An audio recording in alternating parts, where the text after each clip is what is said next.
भारत कला दर्पण न्यूज नेटवर्कमध्ये आपलं पुनश्च एकदा हार्दिक स्वागत. संस्कृती, कला आणि विविध क्षेत्र. शिवाजी महाराजांच्या जयंतीनिमित्त वक्तृत्व स्पर्धेतलं हे एक सुंदर असं वक्तृत्व. स्वराज्य संस्थापक छत्रपती शिवाजी महाराज आणि तमाम थोर स्त्री पुरुष यांना मी वंदन करतो.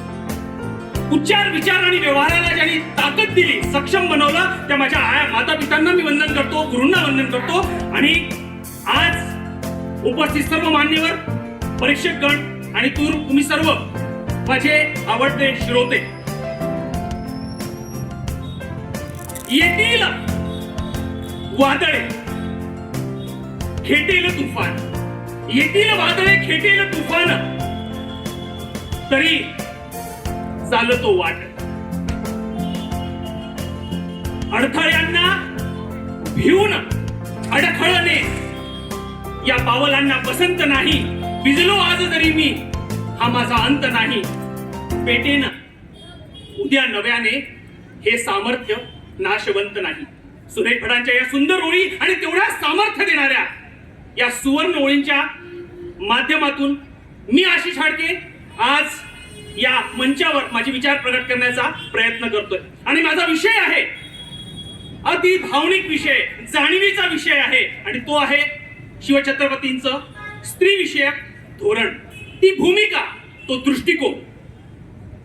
जिजाऊंनी जेव्हा शिवाजी महाराजांना लहानाचं मोठं केलं, तेव्हा सर्वसमावेशक आणि न्यायप्रिय राजा बनवण्याचा तो संकल्प होता.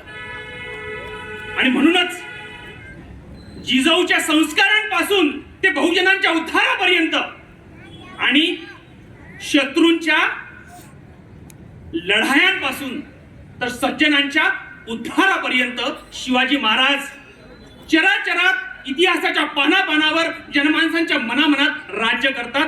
हीच त्याच्या मागची भूमिका.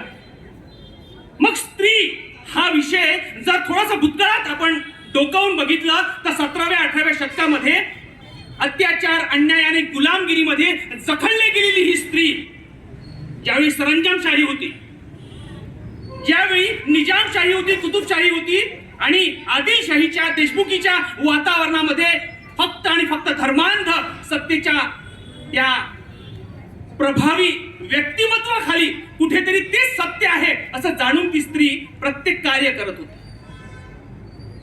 ही अवस्था ज्यामध्ये जर आपण इतिहासाची पाने चाळली तर कळेल बालविवाह, सती प्रथा, या सोबतच स्त्रियांना पळवून नेणे, त्यांना गुलाम बनवणे, त्यांची अब्रू लुटणे, इथपर्यंत अद्या अक्षरशः डोळ्यात पाणी येईल अशी ती अवस्था त्या काळची शिवाजी महाराजांनी बघितली. आणि मग जिजाऊंनी जे संस्कार शिवाजी महाराजांवर केले, ते संस्कार नव्हे, ते धडे आधी आपल्या रयतेला, आपल्या सैनिकांना, आपल्या मावळ्यांना देण्याचा प्रण शिवरायांनी केला. आणि नियमावलीमध्ये, राज्यकर्त्यांच्या नियमावलीमध्ये ही प्रथा, स्त्रीचा आदर, स्त्रीचा सन्मान आणि तिला समाजाच्या मूळ प्रवाहामध्ये आणण्यासाठी काय करता येईल याचे प्रयत्न केले. त्याचा ओहापोह करण्याची वेगळी गरज नाही, कारण जिजाऊपासून तर त्या वीर माता हिरकणीपर्यंत जेवढ्याही स्त्रिया इतिहासात तुम्हाला शिवाजी महाराजांच्या संपर्कात आलेल्या दिसतात किंवा पानांवर आढळतात, त्याच्यामध्ये सोयराबाई असो, सईबाई असो, ही तिकडे कर्नाटका मधल्या मोहिमेवर असलेली, युद्धामध्ये एक योद्धा म्हणून, महिला म्हणून राय बरेन नावाची स्त्री असो, इकडे देसाईंची पत्नी राणी मलम्मा असो, किंवा आपल्या पोरासाठी तो गडकिल्ला चढणारी हिरकणी असो, शिवरायांनी प्रत्येक स्त्रीला मान सन्मान देण्याचे बाळकडू आधी आपल्या रयतेला, सैनिकांना, मावळ्यांना, शिलेदारांना आणि सरदारांना पाजलं. आणि त्यामुळे ही सरंजामशाही आणि त्यावेळेसचा अत्याचार आणि अन्याय कमी होत गेला आणि उत्तरोत्तर स्त्रियांची प्रगती होत गेलेली आपल्याला दिसते. आता स्त्री,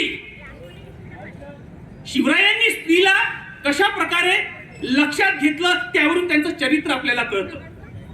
स्त्री एक सुंदर कलाकृती, सृष्टीने बनवलेले मनमोहक ही कलाकृती शिवरायांच्या राज्यामध्ये होती. ती आई आहे, ती बहीण आहे, ती मावशी आहे, ती काकू आहे, ती मामी आहे, ती आजी आहे, ती सहचारिणी आहे, मैत्रिणी आहे, सखी आहे. हे शिवरायांनी ओळखलं आणि म्हणूनच कदाचित शिवरायांच्या राज्यामध्ये आपल्याला आज सारखी स्त्रियांची, आता सांस्कृतिक, राजकीय, आर्थिक, सामाजिक या विषयांना जर बाजूला ठेवलं, पण भावनिक, नैतिक आणि तात्विक अजूनही त्या स्त्रीला आधाराची गरज आहे. म्हणून माझ्या शेवटच्या टप्प्यात मी एवढंच म्हणू शकतो, हे शिवाजी महाराज, हे माझा राजा, तू पुन्हा अवतर आणि आम्हाला, या समाजाला, या देशाला, या विश्वाला पुन्हा एकदा स्त्रीचा सन्मान करण्याची, मी पुन्हा रिपीट करतो की तात्विक, नैतिक आणि भावनिक आधाराची खरंच तिला गरज आहे. आणि त्या शिवरायांना मी पुन्हा एकदा विनंती करतो अवतरण्याची किंवा आम्हाला सद्बुद्धी देण्याची, जेणेकरून स्त्रीच्या उदरातून निर्माण झालेला, उदयास आलेला, स्वराज्य निर्माण करणारा हा राजा पुन्हा एकदा मिळेल आणि स्त्रीचा सन्मान आम्ही कसा करायचा हे आम्हाला आणखी चांगल्या प्रकारे कळू शकेल. खूप खूप धन्यवाद. जय जिजाऊ, जय शिवराय. धन्यवाद ॲडव्होकेट साहेब. यानंतर जयकुमार जडी, छत्रपती शिवाजी महाराज रयतेचा राजा. सुमेध